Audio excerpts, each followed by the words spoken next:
தடமதில் சூழ் வில்லிபுத்தூர் என்றொரு கால் சொன்னார் கடற்கமலம் சூடினோம் முன்னாள் கிளியறுத்தான் என்றுரைத்தோம் கீழ்மேல் சேரும் வலியறுத்தும் நெஞ்சமே வந்து சென்றால் குடையாம் இருந்தால் சிங்காசனமாம் நின்றால் மரவடியாம் நீள்கடலுள் என்றும் புனையாம் மணிவிளக்காம் பூம்பட்டாம் புல்குமனையாம் திருமார்கரவு நாள் என் செய்யும் வினைதான் என் செய்யும் என்னை நாடி வந்த கோள் என் செய்யும் கொடுங்கூற்று என் செய்யும் கூரேசர் இருதாளும் சிலம்பும் சதங்கையும் தண்டையும் சண்முகமும் தோளும் தடக்கையும் என் கண்முன் வந்து தோன்றிடினே. இந்த வீடியோவில் நம்ம என்ன பார்க்குறோம் அப்படின்னா கும்பராசிக்கு உண்டான சனி பெயர்ச்சி பலன்கள். தயவுசெய்து இந்த வீடியோவை முழுமையாக ஸ்கிப் பண்ணாமல் பாருங்கள். அப்போ தான் நம்ம என்ன சொல்ல வர்றோம் அப்படிங்கிறது முழுமையாக தெரிய வரும் உங்களுக்கு. அதே மாதிரி உங்களுடைய பொன்னான நேரத்தை இதுக்கு ஒதுக்கி பார்க்குறீங்க அப்படின்றப்போ உங்களுக்கு ஜோதிடம் சம்மந்தப்பட்ட தகவல்களும் ஆன்மீகம் சம்மந்தமான தகவல்களும் உங்கள் வாழ்க்கையை முன்னேற்றத்துக்கான ஒரு வழிவகையான ஜோதிடமும் பரிகாரங்களும் நம்ம வழங்கிட்டு வர்றோம். இந்த சேனல் நீங்கள் சப்ஸ்கிரைப் பண்ணுங்கள். இது மூலமாக உங்களுடைய வாழ்க்கை பிரகாசமாகட்டும் அப்படின்னு கேட்டுக்கிட்டு உங்களுடைய பொன்னான நேரத்தை ஒதுக்கி இந்த வீடியோவை முழுமையாக பாருங்கள் அப்படிங்கிற ஒரு விண்ணப்பத்தோடு நம்ம வீடியோக்குள்ளே போகலாம். கும்பராசியினுடைய இறுதி பாகமானது பூரட்டாதி நட்சத்திரத்தின் 1, 2, 3 பாதங்களை உள்ளடக்கியது. ஸோ முதல்ல அவிட்டம், அடுத்து சதயம் மையத்தில் இருக்கும். இறுதியில் குருபவனுடைய 1, 2, 3 பாதங்கள் இருக்கும். அதாவது சனி வீட்டில் குருபவனுடைய நட்சத்திரம், அது ரெண்டுமே சமகிரகம் தான், ஒன்றும் பாதிப்பு இல்லை. ஆனால் எதிர்புதிரமான ஒரு தன்மை தான். சனி பவனுக்கும் குரு பவனுக்கும் வேறு கருத்து கொண்ட ஒரு கிரக அமைப்பு தான். சரி, இதுக்கு நல்லா இருக்குமா, யோகம் இருக்குமா அப்படிங்கிற ஒரு விஷயந்தான் நம்ம பார்க்கணும். 2025 பயிற்சி ஆகக்கூடிய இந்த சனி பயிற்சியானது பூரட்டாதி நட்சத்திரத்துக்கு மிக மிக மிக பெரிய யோகங்களை உள்ளடக்கி காத்துக்கிட்டு இருக்கு. பூரட்டாதி நட்சத்திரத்துக்கு தான் மொத்தத்தில் எல்லார காட்டிலும் மிகப்பெரிய யோகத்தை செய்ய போகுது இந்த 2025 to 27. இந்த 2.5 ஆண்டு காலகட்டமும் இவங்களுடைய வாழ்க்கையில் என்னென்ன தேவையோ அனைத்தையும் கொடுக்காமல் இந்த சனி பகவான் அடுத்த ராசிக்கு பயிற்சியாக மாட்டார். இடையில் அந்த சனி வக்ரம், அதிச்சாரம் இதெல்லாம் நடைபெறும். அப்போதைக்கு மட்டும் என்ன பலன்கள் மாறுபடலாமே தவிர இதுக்கு முக்கியம் உங்களுடைய சுயஜாதகமும் வேணும். சுயஜாதகமும் நடைபெறக்கூடிய சம்பவங்களை தொடர்பு படுத்தணும். சுயஜாதகம் முடிவு பண்ணாமல் ஒரு விஷயம் நடக்காது. கோச்சார கிரகம் முடிவு பண்ணாமல் ஒரு சம்பவம் நடக்காது. அப்போ நான் என்ன சொல்கிறேன்னா, உங்களுக்கு யோகம் இருக்குன்றது உண்மை. அந்த யோகத்தை பயன்படுத்திக்கிறதுக்கு சுயஜாதகம் சப்போர்ட் பண்ணுதாங்கிறத உங்கள் ஜோதிடத்தை கொடுத்து நீங்கள் பார்த்துக்கிறது உத்தமமான விஷயம். ஆனால் மொத்தத்தில் வீடு, வண்டி, வாகனம், சொத்து சேர்க்கை, வீடு, சொத்து, டாக்குமெண்ட்டு, பொருளாதாரத்துக்கு மிகப்பெரிய யோகத்தை பூரட்டாதி நட்சத்திரத்துக்கு இந்த சனி பயிற்சியானது வச்சிருக்கு அப்படிங்கிறதான் உண்மை. ஸோ இந்த பூரட்டாதி நட்சத்திரத்துக்கு ரொம்ப விசேஷமாக இருக்குது. ஆனால் பூரட்டாதி நட்சத்திரக்காரங்களுக்கும் கணவன் மனைவிக்குள்ள கருத்து வேறுபாடுகள் உண்டு. வார்த்தைகளால் இவங்க பிரச்சனைகளை ஏற்படுத்தக்கூடிய வாய்ப்புண்டு. பொருளாதார தடைகளை சின்ன அளவில் ஏற்படுத்தும். ஆனால் ஏதோ ஒரு வகையில் பணம் பொருளாதாரத்துக்கு பிரச்சனைகள் எல்லாம் தீர்ந்து ஒரு நல்ல பொருளாதார நிலைக்கு வருவாங்க. இது நாள் வரைக்கும் கஷ்டப்பட்டிருந்தாங்க கூட இனி இந்த 2.5 ஆண்டு காலகட்டத்தில் நல்லபடியாக பொருளாதார சேர்க்கையை கொண்டு வருவாங்க அப்படின்ற ஒரு அமைப்பு பூரட்டாதிக்கு உண்டு. வாழ்த்துக்களும் நன்றியும். கும்பராசிக்கு உண்டான சனிப்பெயர்ச்சி பலன்கள் 2025 முதல் 2027 வரை. அது சனிப்பெயர்ச்சி எப்போ அப்படின்னு பார்த்தீங்கன்னா 2025 மார்ச் மாதம் 29ஆம் தேதி அன்றைக்கு இரவு மணி 9:44. சரியான தமிழ் அப்படின்னு பார்க்கும்போது குரோதி வருஷம் கடைசி மாதமான பங்குனி மாதம் 15ஆம் தேதி இரவு மணி 9:44 பயிற்சி ஆகுது. இந்த பேச்சில் நம்ம என்ன சார் பண்ணலாம், என்ன பண்ணால் நமக்கு யோகத்தை கொடுக்கும் அப்படின்ற ஒரு எதிர்பார்ப்பு உங்கள்கிட்ட இருக்கலாம். அதுக்கான விஷயத்தை நம்ம சொல்கிறோம். நீங்கள் சிவனை வழிபடக்கூடியவங்களாக இருக்கும் பட்சத்தில் உங்கள் வீட்டுக்கு அருகில் இருக்கக்கூடிய சிவன் ஆலயங்களுக்கு சென்று அங்கே நவகிரகங்களை வழிபாடு பண்ணுங்கள். இந்த நேரத்தில், இந்த சனி பகவான் பயிற்சி ஆகக்கூடிய நேரத்தில். இல்லை சார், நாங்கள் பெருமாளை கும்பிடக்கூடிய ஒரு மார்க்கத்தில் இருக்கோம், வைஷ்ணவ மார்க்கத்தில் இருக்கோம் அப்படின்னு சொல்லக்கூடியவங்க பெருமாள் கோயிலுக்கு போய், உங்கள் வீட்டு பக்கத்தில் இருக்கக்கூடிய பெருமாள் கோயிலுக்கு போயிட்டு, நான் ரொம்ப தூரம்லாம் போக சொல்ல, அருகில் இருக்கக்கூடிய பெருமாள் கோயிலுக்கு போயிட்டு ஆஞ்சநேயரை வழிபாடு பண்ணுங்கள். ஏன்னா சனி பகவானுடைய ஒரு கட்ட அவிழ்த்தவரே ஆஞ்சநேயர் தான். அவரால் சனி பகவானுடைய ஆதிக்கத்தை குறைக்க முடியும். அவர் கொடுக்க வேண்டிய நல்லது கெட்டதை இவர் சரி செய்ய முடியுன்ற ஒரு கணக்கு இயற்கையில் இருக்குது. ஸோ இப்படிப்பட்ட இந்த கும்பராசிக்காரங்களுடைய குணங்கள் எப்படி இருக்கும் அப்படின்றத முதல்ல பார்ப்போம். அடுத்து கிரக நிலைகளை பார்ப்போம். அடுத்து பலன்களை பார்ப்போம். ஃபர்ஸ்ட் கும்பராசி அப்படின்னாலே கோயில் கோபுர கலசம் அப்படின்னு அர்த்தம். கோயில் கோபுர கலசம் பிரகாசமாக தெரியும், எல்லார் கண்ணுக்கு தெரியும், தூரம் இருந்து பார்த்தாலே தெரியும். கோயில் அப்படின்னாலே பொதுமக்களுக்கானது அப்படின்னு அர்த்தம். அப்போ கும்பராசிக்காரங்க தனிப்பட்ட நபர்களில் உலகத்துக்காக, சொல்லப்போனால் பிறருக்காக படைக்கப்பட்ட மக்கள் அப்படின்னு அர்த்தம். மற்றவங்களுக்கு நல்லா இருக்கணும் அப்படின்னு நினைக்கக்கூடியவங்க யாருன்னா கும்பராசிக்காரங்க தான். எல்லாரும் நல்லா இருக்கணும், அவங்களோட சேர்ந்து நாமளும் நல்லா இருக்கணும், தனக்கு மட்டும் ஒன்று வேணும் அப்படின்னு நினைக்காம எல்லாருக்கும் எல்லாம் கிடைக்கணும்னு நினைக்கக்கூடியவங்க யாருன்னா கும்பராசிக்காரங்க. அதனால தான் சனி பகவான் இந்த ராசியில் வந்து மூல திரிகோணம் அடைகிறார். ஸோ அப்பேற்பட்ட உயர்வான குணங்களை படைத்தவங்க கும்பராசிக்காரங்க. அதனால தான் கும்பம் வந்து கோயில் கோபுரத்துக்கு மேலே கலசமாக இருக்குது. அந்த கும்பம் எங்கே இருக்குது பார்த்தீங்களா? உங்களுடைய சின்னம் உயரமான இடத்துல இருக்குது. அப்போ உங்களுக்கும் பிரபஞ்சத்துக்குமான ஒரு தொடர்பு எப்பவுமே இருந்துக்கிட்டு இருக்கும். இயற்கையில் ஒரு அமானுஷ்ய சக்தி, மந்திரம், மாந்திரிகம், தந்திரம், யந்திரம், இந்த விஷயங்கள தொடர்பு, குறி சொல்லக்கூடிய அமைப்பு, இதெல்லாம் வந்து கும்பராசிக்காரங்களுக்கு நிறையவே இருக்கும். இந்த வீடியோ ஸ்கிப் பண்ணாமல் முழுமையாக பாருங்கள். அப்போ தான் நம்ம என்ன சொல்ல வர்றோம் அப்படின்றது தெரியும். அப்போது இப்பேற்பட்ட உயர்வான அமைப்புடையவங்க கும்பராசிக்காரங்க அப்படின்றத சொல்லிட்டோம். கும்பராசிக்காரங்களை முன்னாடி விட்டு பின்னாடி பார்த்தோம்னா பாம்பு நடந்து போகிற மாதிரியே இருக்கும். ஒரு பாம்பு உள்ளே பூந்து போகிற ஒரு தோற்றம் இருக்கும். அந்தளவுக்கு விவேகமும் உடையவங்க கும்பராசிக்காரங்க. வேகம் இருக்கும், விவேகம் இருக்கும், ஆற்றலும் இருக்கும். அதே நேரத்தில் எந்த விஷயத்தை எப்படி செய்யணுன்ற சிறப்பான அறிவும் அவங்கள்ட்ட இருக்கும். ஒரு இடத்துல வேகம் இருந்தால் விவேகம் இருக்காது, விவேகம் இருந்தால் வேகம் இருக்காது. ஆனால் ரெண்டும் கலந்த ராசிக்காரங்க யாருன்னா கும்பராசிக்காரங்க தான். இந்த ராசியில் வந்து அவிட்டம் 3-4 பாதங்களும், ஷர்பத்தினுடைய நட்சத்திரமான சதயம் 4 பாதங்கள் உடையாமலும், பூரட்டாதியினுடைய 1-2-3 பாதங்களும் இருக்குது. அப்போ இந்த ராசி சனி பகவானுடைய ராசி, சனி மூல திரிகோணம் அடையக்கூடிய ராசி.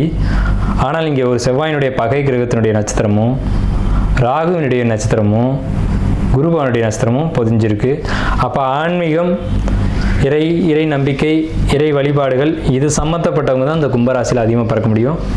எந்த குடும்பத்தில் இறை வழிபாடு அதிகமாக இருக்குதோ அந்த வீட்டில் தான், எந்த குடும்பத்தில் பூர்வ புண்ணியங்கள் அதிகமாக இருக்குதோ, டெபாசிட் இருக்கோ, அந்த குடும்பத்தில் தான் கும்பராசிக்காரங்க அதிகமாக பிறப்பாங்க. கும்பராசிக்காரங்க பிறந்துட்டாங்கனாவே அந்த குடும்பத்தில் அவங்களுக்கு வளர்ச்சி இருக்கோ இல்லையோ, அவங்களுக்கு முன் பின் பிறந்த குழந்தைகளுக்கு யோகங்கள் அதிகம் அப்படின்ற ஒரு கான்செப்ட் ஜோதிடத்தில் இருக்குது. ஸோ இது கும்பராசினுடைய குணம் மட்டும்தான். இப்போ கிரக நிலைகளுக்கு வருவோம். 2ஆம் இடத்து ராகு, மன்னிக்கணும், ராசியில் ராகு. அதாவது சந்திரன், உங்களுடைய சந்திரன் இருக்க இடத்துலேயே ராகு பகவான் இப்போ கோச்சாரத்தில் வரப்போகிறாங்க. 2லேருந்து ராசிக்கு வர்றாங்க. அப்போ ராசியில் மூல திரிகோணத்தில் இருக்கக்கூடிய சனி பகவான் தன்னுடைய வீட்டுக்கு 2ஆம் வீட்டுக்கு போகிறாங்க. எப்போ நடக்குது? இது மார்ச் 29 நடக்குது. ராகு பகவானுடைய பேச்சு மே 18 நடக்குது. குரு பகவான் மே 14 தேதிக்கு உங்கள் ராசிக்கு 5ஆம் இடத்துக்கு பேச்சாகிறாங்க. அதே சமயம் ராகுகேது பேச்சில் மே 14 தேதிக்கு கேது பகவான் உங்கள் ராசிக்கு 7ஆம் இடத்துக்கு பயிற்சியாகி வர்றாங்க. இப்போதான் விசேஷமான ஒரு அமைப்பு என்னன்னு கேட்டிங்கன்னா, உங்கள் ராசிக்கு 5ல் குரு கெஞ்சினாலும் கிடைக்காதுன்னு பழமொழி. 5ல் குரு கெஞ்சினாலும் கிடைக்காது அப்படின்னா என்ன அர்த்தம்? ஒரு ஜாதகத்தில் 5ஆம் இடத்துக்கு குரு வருது அப்படின்னாலுமே அங்கே யோகம் வேலை செய்ய ஆரம்பிச்சிருச்சு அப்படின்னு அர்த்தம். இவ்வளோ நாள் ஏதேனும் கஷ்டங்களில் உங்கள் ஜாதக ரீதியாகவோ கோச்சார ரீதியாகவோ, கோச்சார கிரக அமைப்புங்கிறது 20% மட்டும்தான். அதை வச்சுட்டு இந்த 7.5 சனியை மட்டுமே வச்சுட்டு ஓடின ஜோசியெல்லாம் இருக்காங்க. அது 7.5 சனி என்னை பொறுத்த வரைக்கும் 7.5 சனியில் உடன்பாடு இல்லை அப்படின்ற கருத்து தான் சொல்லுவேன். அப்புறம் ஏன் சார் கோச்சார பலன் சொல்கிறீங்க அப்படின்னா, இது 20% பொருந்தும், சுய ஜாதகம் 80% பேசும். கோச்சார கிரகங்களுக்கு ஒரு சம்பவத்தை நடத்தக்கூடிய ஒரு தனிப்பட்ட தன்மைகள் இருக்குது. அதனால தான் நம்ம கோச்சார கிரகங்களை பார்க்குறோம். ஆனால் முழுமையாக கோச்சார கிரகங்கள் ராசி பலன் அப்படிங்கிறது இல்லை. 80% சுய ஜாதகம் தசாபத்திகளும் 20% மட்டுமே கோச்சார கிரகங்களும் பேசும் என்பது தான் உண்மை ஜோதிடத்தில். ஸோ அப்போ இது பொய்யா அப்படின்னா பொய்யும் கிடையாது, இதுவும் உண்மை. சுய ஜாதகத்தை கண்டிப்பாக பார்க்கணும். ஒரு 6 மாதத்துக்கு ஒரு முறையாவது, முடிஞ்சவங்க 3 மாதத்துக்கு ஒரு முறையாவது ஜோதிடரை பார்த்து அவங்கள எனக்கு காலம் எப்படி இருக்குது அப்படிங்கிறத கேட்டுக்கோங்க. ஏன்னா ஜோதிடம்ன்றது மிகப்பெரிய ஒரு விஷயம். ஸோ உங்கள் குடும்ப ஜோசியர்ட்டையோ அல்லது எங்களை மாதிரி ஜோசியர்ட்டையோ கொடுத்து உங்கள் ஜாதகத்தை பார்த்துக்கிறது அப்படிங்கிறது உத்தமமான விஷயம். ஆனால் 5ல் குரு கெஞ்சினாலும் கிடைக்காது. அப்போ 5ல் குரு ஏன் கெஞ்சினாலும் கிடைக்காது அப்படின்னா, உங்கள் ராசி குரு பகவான் 9ஆம் பார்வையை பார்ப்பார். ராசிக்கு ராகு வந்திருக்கார். அவர் பிரம்மாண்ட கிரகம். நல்லதை பிரம்மாண்டமாக கொடுப்பாரா, கெட்டதை பிரம்மாண்டமாக கொடுப்பாரான்றதான் கேள்வி. அப்போ குரு பகவானுடைய ஒளி ராகு கிடைச்சா நல்ல விஷயங்களை பிரம்மாண்டமாக கொடுப்பார் அப்படின்னு அர்த்தம். சரிங்க சார், இப்போ 5ல் குரு இருக்கார். அவருக்கு 5ஆம் வீட்டை அவர் பார்க்கணும் இல்லையா, குரு பகவான் பார்க்கணும் இல்லையா. உங்களுக்கு 9ஆம் வீடு. உங்களுக்கு 9ஆம் வீடு அப்படிங்கிறது பாக்கியஸ்தானம் பேர். உங்களுக்கு கிடைக்க வேண்டிய எல்லா பாக்கியங்களையும் அந்த வீடு தான் வச்சுருக்கும். அதாவது உங்கள் ராசிக்கு 9ஆம் வீடு. அந்த வீட்டை குரு பகவான் பார்த்தா அந்தணன் தனித்து நின்றால் அவதிகள் மெத்த உண்டுன்னு அவர் நின்று 5ஆம் வீடு பாதிக்கும். ஆனால் அவர் பார்த்த 3 வீடுகள் யோகத்தை கொடுக்கும். 5, 7, 9 இந்த 3 இடங்களை பார்ப்பார் அவருடைய பார்வையா. உங்கள் ராசிக்கு அது 9ஆம் வீடும், உங்கள் ராசிக்கு அது 11ஆம் வீடும், உங்கள் ராசியும் 9 ராசி 11 இந்த 3 இடங்களை உங்கள் ஜாதகத்தில் பார்க்குறாங்க. அட் த சேம் டைமில் உங்களுடைய 11ஆம் வீட்டை சனி பகவான் சேர்ந்து பார்ப்பார். அப்போ குருவும் சனியும் சேர்ந்து ஒரு பாவத்தை உங்களுடைய 11ஆம் பாவத்தை பார்க்குறாங்களே, இதில் என்ன மைனஸ் என்ன ப்ளஸ் அப்படிங்கிறத நீங்கள் தெரிஞ்சுக்கணும். அதை தெரிஞ்சுக்கிட்டால் தான் வாழ்க்கையை வந்து சிறப்பாக நீங்கள் பயணிக்க முடியும். அப்படிங்கிறனால தான் நம்ம சொல்கிறோம். சேமிப்பு, வரவு, பொருளாதாரம் இதை பொறுத்த வரைக்கும் ரொம்ப சிறப்பான காலகட்டம். உடல் நலம், ஆரோக்கியம், அண்ணன் தம்பி சகோதர உறவுகள், சித்தப்பா பெரியப்பா உறவுகள் இதுகளை பொறுத்த வரைக்கும் இவங்களுடைய சப்போர்ட் கிடைக்கின்ற காலகட்டம். குழந்தைகளுடைய ஒரு ஆதரவாக இருக்கட்டும், பெரியவங்களுடைய ஆதரவாக இருக்கட்டும், உற்றார் உறவினருடைய ஆதரவாக இருக்கட்டும், உங்களுக்கு நிறைய கிடைக்கும். இவங்களுடைய சப்போர்ட் கிடைக்கும். ஹெல்த் வைஸ் ரொம்ப பர்ஃபெக்டாக ஒரு நல்ல ஒரு முன்னேற்றம் கிடைக்கும். இப்போ வந்து உங்களுக்கு 8ஆம் இடம் சொல்லக்கூடிய இடத்துல இது நாள் வரைக்கும் பிரச்சனை இருந்தது. இனி உங்களுடைய உடம்பு வந்து பர்ஃபெக்டாக குணமாகும் அப்படிங்கிற ஒரு கான்செப்ட் இருக்குது. இது வந்து நடக்குமா நடக்காதா அப்படின்னு நீங்கள் நினச்சா கூட அது சொல்ல முடியாது. கண்டிப்பாக நடக்கும் அப்படிங்கிறத உண்மை. ஏன்னா உங்கள் ராசியை குரு பார்க்குற ராசின்றது ஜாதகர், அவர் குருன்ற சுபகிரகத்தினோட ஒளி விழுந்துருச்சு அப்படின்னால உடம்பு முழுமையாக ஆரோக்கியமாக இருக்கும் அப்படிங்கிற கான்செப்ட் இருக்குது. அதை காட்டிலும் மனசு தெளிவடைஞ்சிடும். மனசு தான் முதல்ல ரொம்ப முக்கியம். மனசு தெளிவாகி தைரியமாயிடும். மனசு தைரியமாயிடுச்சு அப்படின்னா உடம்பு தெளிவாயிடும். கடன் பிரச்சனை இந்த இடத்துக்கு நீங்கள் வருவீங்க. கடன் பிரச்சனை அப்படிங்கிறது நீங்கள் மீண்டு வந்துட்டீங்க இன்னமும் கடன்லேருந்து பெரிய அளவில் மீண்டு வரக்கூடிய அமைப்பு அப்படிங்கிறது கும்பராசிக்கு உண்டு. கடன் பிரச்சனை தான் சார் இப்போ கும்பராசிக்கு பெரிய கேள்வியாக இருக்குது. என்னன்னு கேட்டிங்கன்னா 12, 7, 8, 4 நாடோனின் சனி 8 இருந்திட தனம் உயிர் சேதமாகும், தனிச்சிறை மானபங்கம், தன்னறிவானே மோசம், மனை விட்டு மாடி விட்டு மாநகரம் மேவானே அப்படின்னு சொல்லியிருக்காங்க. அப்போ இந்த இடத்துக்கு சனி பகவான் வராரே 2ஆம் இடத்துக்கு சனி பகவான் வந்தால் கண்டச்சனின்னு பேர், கழுத்தில் சனி இருக்குன்னு பேர். அதுதான் இப்போ நம்ம பாடல் மூலமாக சொன்னோம். 12, 8 என்பான் 4 ஏறிட சனியே இருந்திட 8 தனமுயிர் சேதமாகும், தனிச்சிறை மானபங்கம், தன்னறிவே மோசம், தன்னறிவானே மோசம், மனை விட்டு மாடி விட்டு மாநகரம் மேய்வானே. அதாவது அந்த நகரத்தை விட்டே வெளிநகர போவான் அப்படின்ற ஒரு அமைப்பு இருக்குது. அதை குரு பகவானுடைய பார்வை ராசியை பார்க்கறதுனால கண்ட்ரோல் பண்ணுது. அப்போ இந்த சனி பகவான் 2க்கு போன நேரத்தில் குரு பகவான் 5க்கு போய், அதே நேரத்தில் உங்களுக்கு 8ஆம் இடத்துல இது நாள் வரைக்கும் இந்த கேது பகவான் 7ஆம் பாவத்துக்கு ஏறி குரு பகவானுடைய ஒளி உங்களுக்கு 9ஆம் இடத்துலையும் 11ஆம் இடத்துலையும் ராசியும் ஏக காலத்தில் பார்க்கறது அப்படிங்கிறது மிக உத்தமமான உன்னதமான காலகட்டம். மாணவர்களை பொறுத்த வரைக்கும் கடந்த காலகட்டங்களில் நீங்கள் பண்ண சேட்டையினால் ஏற்பட்ட படிப்பு தடை, இடமாறி படித்தது இதெல்லாம் நிறைய நடந்துச்சு இல்லையா? அதெல்லாம் இனிமேல் நடக்காது. இப்போ எக்ஸாம் ரிசல்ட் வரப்போகுது. இந்த கிரகப்பயிற்சிகள் நடக்கும்போது ரிசல்ட் வரும். இப்போ 10th 11th வந்து இப்போ எக்ஸாம் 12th எழுதிட்டு இருக்காங்க. ரிசல்ட் வரும்போது பாருங்கள் நல்ல மார்க் கிடச்சிருக்கும். ஆனால் கடந்த காலகட்டங்களில் ஒரு ஸ்கூலை விட்டு இன்னொரு ஸ்கூல் போய் படித்ததெல்லாம் நடந்துச்சு. அதுக்கு காரணம் இந்த நீங்களா இல்லை கிரக சூழ்நிலைகளா அப்படிங்கிறதுக்குள்ளே நான் வரல. ஆனால் நடந்தது உண்மை அப்படிங்கிறது உண்மை. படிப்பு அதுக்கு எடுத்ததெல்லாம் உண்மை. ஆனால் படிப்பில் இந்த தடைகள் விலகி இப்போ நல்லா படிக்கக்கூடிய காலகட்டங்கள் வந்திருக்கு. நல்ல மார்க் ஸ்கோர் பண்ணி நல்ல இடத்துக்கு போகக்கூடிய ஒரு காலகட்டம் வந்திருக்கு. உங்களுக்கு 2 கூடியவன் குரு, அந்த வீட்டில் இன்றைக்கி சனி. உங்களுக்கு விசேஷமே யானை முடி மோதிரம் போடுறதான். இந்த யானை முடி மோதிரம் போட்டிங்க அப்படின்னா ரொம்ப விசேஷமாக இருக்கும். 2 கூடியவன் குரு அப்படிங்கிறதுனால. எழுத்து அப்படிங்கிற இடம் 2ஆம் இடம். அப்போ எழுதக்கூடிய இடத்துல அந்த மோதிரம் இருக்கணும். யானை முடியை வெள்ளியில் செஞ்சு போடணும். மெலிசாக தான் போடணும், ரொம்ப ஹார்டாக போடக்கூடாது. இந்த ஒரு விஷயத்தை கடைப்பிடிங்க. மாணவர்களை பொறுத்த வரைக்கும் இந்த விஷயம் நான் சொல்லுவேன். கல்லூரி படிப்பை படிக்கக்கூடியவங்களுக்கு அவ்வளவு சிறப்பான காலகட்டம் இல்லை. கல்லூரி படிப்புகளை தடை ஏற்படுத்தும், அரியரை வைக்கும். அரியர் வச்சு ஃபஸ்ட் இயர் செகண்ட் இயர்னால் ப்ராப்ளம் இல்லை, தேர்ட் இயராக இருந்தால் கவனமாக படிங்க அப்படின்றது தான் நான் சொல்லுவேன். அதே நேரத்தில் ஆராய்ச்சி படிப்புகள் படித்தவங்களுக்கு கடந்த காலகட்டங்கள் சிறப்பாக இருந்தது. பிஹெச்டி பண்ணுறவங்க அல்லது ஒரு டாக்டர் மருத்துவம் சம்மந்தப்பட்ட படிப்பு படித்தவங்களுக்கு கடந்த காலகட்டங்கள் நல்ல சிறப்பாக இருந்தது. இதுக்கு மேலேயும் சிறப்பாக தான் இருக்கும்.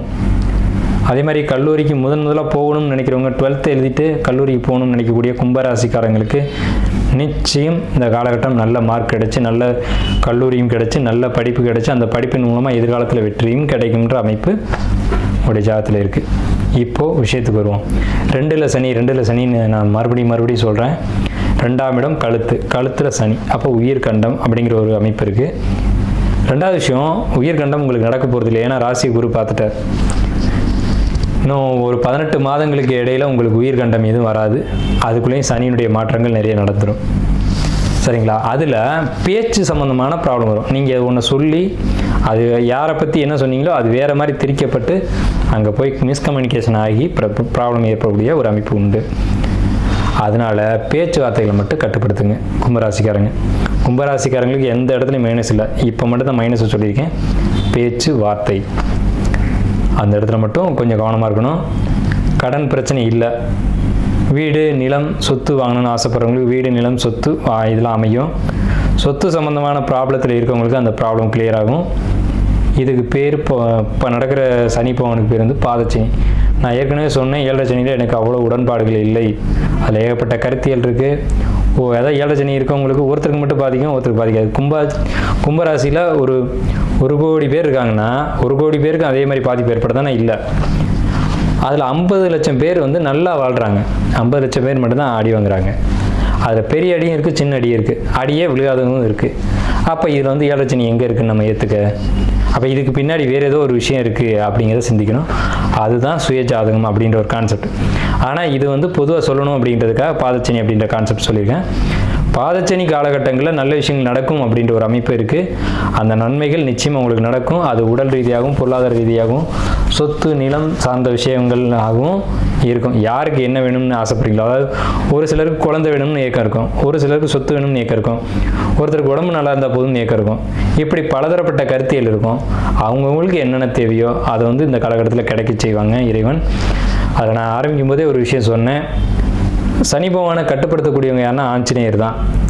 ஆஞ்சநேயருக்கு வெற்றிலை மாலை சாற்றி வழிபாடு பண்ணுறதுன்றது கும்பராசிக்கு மிக மிக பெரிய விசேஷம். அது இந்த வருடத்தில் செய்கிறன்றது ரொம்ப ரொம்ப பெரிய விசேஷம். நீங்கள் வந்து வேறு கருத்தியல் உங்களுக்கு இருக்கலாம். ஆஞ்சநேயர் வந்து எப்படி இருந்தாலும் எல்லாத்தையும் அடக்கி ஆளக்கூடிய தன்மை அவர்கிட்ட உண்டு. அதனால தான் வாயு புத்திரன்னு சொன்னாங்க. கும்பராசி காற்று ராசின்னு பேர். கும்பம் வந்து காற்று ராசி.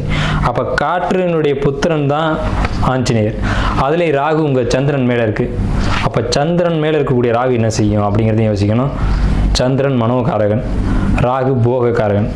தலையில் ஏறி உட்காந்துட்டான். பேராசைகளை தூண்டி விட்டு ஆட்டி வச்சு பார்த்துட்டு ராகு பேராசைகள் தாண்டாம அடிச்சுன்னா என்ன ஆகுதுன்னு தெரியுங்களா?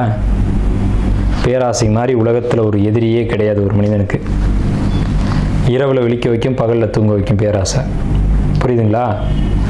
இரவில் விழிக்க வச்சு பகலில் தூங்க வைக்கிது பேராசைன்னா அப்போ அதுக்கு பின்னாடி மனிதன் அழிய போகிறான்னு அர்த்தம்.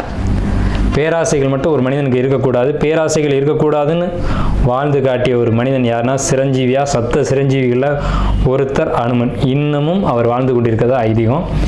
இன்னைக்கும் நடக்குது, இன்னைக்கும் சாட்சிகள் இருக்குது. எங்கெல்லாம் ராமாயணம் படிக்கப்படுதோ அங்கெல்லாம் ஆஞ்சநேயர் வர்றாரு. இன்னைக்கும் லைவாக நடந்துகிட்ருக்கு. அப்படிப்பட்ட பெருமை வாய்ந்த ஆஞ்சநேயரை நீங்கள் பிடிக்கணும். உங்கள் ராசி மேலே ராகு இருக்க இந்த காலகட்டத்தில், உங்கள் ராசிக்கு 2ஆம் இடத்துல சனி இருக்கக்கூடிய இந்த காலகட்டத்தில், உங்கள் ராசி மேலே ராகு இருக்க அதை குரு பார்க்கக்கூடிய இந்த காலகட்டத்தில், உங்களுக்கு 7ஆம் வீட்டில் கேது இருக்கக்கூடிய காலகட்டத்தில், கேது தான் அனுமன், ராகு தான் அனுமன், குரு தான் அனுமன், சனி தான் அனுமன். இந்த கிரகங்களை கட்டுப்படுத்தக்கூடியவர். இந்த கிரகத்துக்கு நல்ல பலன்களை கொடுக்க வைக்கிறதுக்கான அதிகாரி ஆஞ்சநேயர் தான். மொத்தத்தில் சொல்கிறேன், கும்பராசி அனுமன் வழிபாடு எடுத்துக்கோங்க. ரொம்ப ரொம்ப ரொம்ப பெரிய விசேஷம்.